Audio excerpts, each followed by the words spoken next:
Joe Kent is correct that it was Israel and the Israel lobby that led us into this war.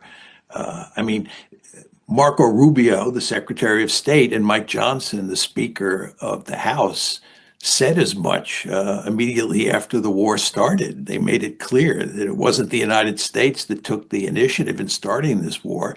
It was Israel that took the initiative, and Israel, in effect, dragged us in. Uh, Furthermore, you want to remember that Lindsey Graham has admitted that he went to Israel and he coached Prime Minister Netanyahu on how to convince President Trump to go to war against Iran. You just want to think about that.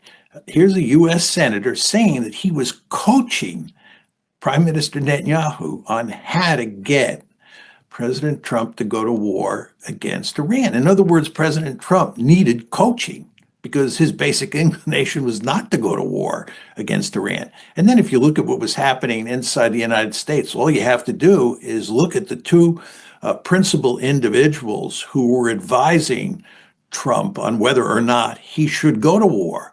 They were Jared Kushner and Steve Witkoff, who are passionate Zionists. In fact, Jonathan Powell, who is Britain's national security advisor, this is Britain's national security advisor. He was present at the negotiations that were taking place between Iran and the United States right before the war. And he describes Kushner and Witkoff as Israeli assets. Just think about that. The two principal advisors to President Trump. And remember, President Trump said that he was going to take his cue from those two individuals as to whether or not he should go to war against Iran, were seen by the British National Security Advisor as Israeli assets. Truly remarkable.